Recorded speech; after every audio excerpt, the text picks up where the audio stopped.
2020 চনৰ 15 ডিচেম্বৰত আপোনালোকে শান্তি চুক্তি সম্পন্ন কৰিলে আৰু শান্তি চুক্তিৰ চতুৰ্থ বছৰ সম্পূৰ্ণ হৈ এটা পঞ্চম বছৰ Hello, good morning, Razer लोगो नोंथांमोनखौ बे आंनि बस्क बर' YouTube चेनेलाव बरायग्रोनानै खुलुमग्रोनाय थाबाय आसा खालामो नोंथांमोना भिडिअखौ जोबजासिम नायलांगोन आरो दिनैनि गुबै टपिकआनो जाहैबाय जोंहा बिटिआर बा बिटिसिनि मानाव गेदेरसिप जोंहा प्रमोद बर' सारनियाव माखासे सोंथि सोंदोंमोन आरो बे सोंथिनि फिननायखौ जोंहा प्रमोद बर' सारा मा सोंथिनि फिननायखौ होखो स' नोंथांमोना बे भिडिअनि गेजेरजों गासैखौबो नुलांनो मोनगोन थारैनो एनडिबिनि रन्जन दैमार सारनि बागै बिनि सोंथिनि फिननायखौ बिथाङा होदोंना होआखै नोंथांमोना बे भिडिअनि गेजेरजों गासैखौबो नुलांनो मोनगोन दिनै प्रमोद बर' सारनियाव माखासे सोंथि सोंदोंमोन आरो बे बिटिआर गोरोबथानि गेजेरजों बे सोंथिया गासैबो एन्सारखौ मोननांगौमोन नाथाय बिथाङा प्रमोद बर' सारा जोंहा एन्सारखौ होजोबालासिनो माखासे एन्सारखौ होदों आरो बे एन्सारा मा नोंथांमोना बे भिडिअनि गेजेरजों गासैखौबो नुलांनो मोनगोन थारैनो प्रमोद बर' सारनि सोंथिनि फिननाया थारैनो जोंनि रायजो राजाफोरनि थाखाय गोजोनथाव नंगौना नङा नोंथांमोना बेखौ खोनासंनानै जोबनायाव कमेन्टनि गेजेरजों फोरमायहरबानो जाबाय दिनै प्रमोद बर' सारा दिनै बिथां जाय सोंग्रा बे सोंथिनि फिननायखौ बिथाङा होजोबनायमोनब्ला निस्सय जोंबो बुजिगौमोन आरो मिन्थिगौमोन दिनै प्रमोद बर' सारा एनडिबिनि रन्जन दैमार सारजों लोगोसे आरो माखासे एनडिबि केडारफोरनि जोबथेसालियाव थानायनि एन्सारखौ होदोंना होआखै नोंथांमोना बे भिडिअनि गेजेरजों नुलांनो मोनगोन बिटिआर गोरोबथानि गेजेरजों जोंहा सोंथिनि फिननाया गासैबो रोखा फैनांगौमोन रोखा जानांगौमोन नाथाय बे रोखा जानांगौ दिनै प्रमोद बर' सारा बे रोखा फिननायखौ होनायखौ जों नुनो मोनाखै स' नोंथांमोना भिडिअखौ जोबजासिम नायलांबानो जाबाय अब्ला आङो प्रमोद बर' सारनि बिबुंथिखौ आङो होग्रोगोन बिनियाव सोंथि सोंनाय आरो बिनि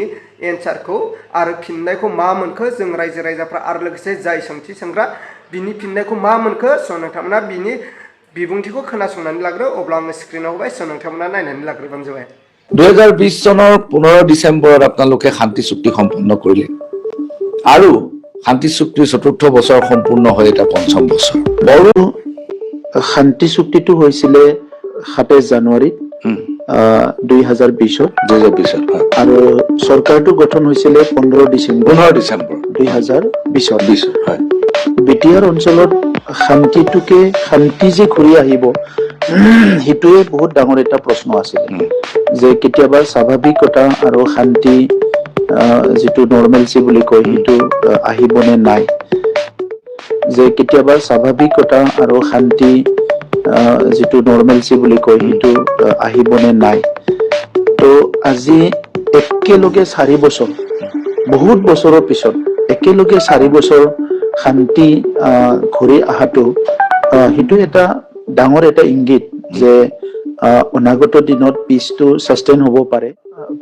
শান্তিটো স্থায়ী হ'ব পাৰে তাৰ এটা ডাঙৰ ইংগিত আৰু আমি যেহেতু ইটোৱে প্ৰচেষ্টা কৰি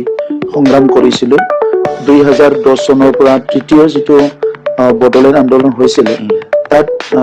বড়োলেণ্ড ৰাজনৈতিক সমস্যা সমাধানৰ লগতে স্থায়ী শান্তি প্ৰতিষ্ঠা কৰাটো এটা উদ্দেশ্য আছিল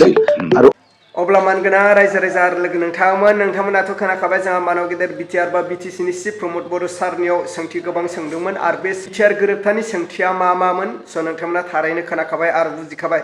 दिनै प्रमोद बर' सारनियाव गोबां सोंथि सोंदोंमोन नाथाय बे सोंथि सोंनायाव डिआर नाब्ला रन्जन दैमार सारनि एन्सारखौ बिथाङा होनो हायाखै एनडिबिनि एन्सारखौ बिथाङा होनो हायाखै जोबथेसालिनिफ्राय मानो दासिमबो उदां जानो हायाखै बेखौ सोंथि सोंनायाव बिथाङा माखासे एन्सारखौ होनो हायाखै थारैनो बाथ्राया बेसेबां सैथो बिटिआर गोरोबथानि गेजेरजों गासैखौबो सोंथिखौ सोंदोंमोन नाथाय आं नोंथांमोननो भिडिअखौ होजोबाखै नाथाय आङो नेक्स्ट पार्टआव आङो लाबोगोन जोंहा प्रमोद बर' सारनियाव मा सोंथि सोंदोंमोन दिनै रन्जन दैमारिजों लोगोसे जेसेबांनो एनडिबिफोर दं जोबथेसालियाव जोबजानानै दं बिथांमोननि उदां जानायनि बाथ्रा सोंदोंमोन नाथाय बिथाङा दिनै मानो फिननायखौ होनो हायाखै आरो बिथाङा मानो एन्सारखौ होनो हायाखै नैबेसो बाथ्राया सोंथि जानानै दं जों रायजो राजाफोरनि थाखाय स' रायजो राजा आरो लोगो नोंथांमोना थारैनो खोनाखाबाय प्रमोद बर' सारा थारैनो जोंनि रायजो राजाफोरनि थाखाय बेसेबां सैथो बा बेसेबां मोजां खामानि मावखो स' नोंथांमोना थारैनो बुजिखाबाय स' बिनिखायनो आङो खावलायदों रायजो राजा आरो लोगो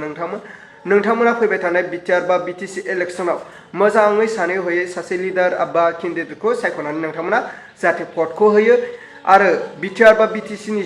गादियाव जाय बायदिया जिरायोब्ला आरो जाय बायदिया चिफ जायोब्ला जोंनि बर' हारिनि थाखाय खामानि मावगोन आरो एनडिबि रन्जन दैमार सारजों लोगोसे जेसेबांनि एनडिबिफोर दं बिसोरनि केसखौ उइद्र खालामनानै होगोन आरो जेसांनो एनडिबिफोरा दासिमबो गुलाय गुजाय जागासिनो आरो बिसोरो निश्चय खौसेयाव फैफिनगोन बिनि बिसय जाय लिडारा बिसोरनि थाखाय खामानि मावगोन बेबायदि लिडारखौ जोङो गोजौ दैखोहरोब्ला जोंनि रायजो राजाफोरनि थाखाय निश्चय जौगानाय फैगोन होननानै आं सानो अब्ला आं दिनैनि भिडिअखौ बेखिनियावनो फोजोबबाय भिडिअखौ मोजां मोनदोंब्ला लाइक खालाम आरो चेनेलखौ मोजां मोनदोंब्ला साबस्क्राइब खालामनानै होबानो जाबाय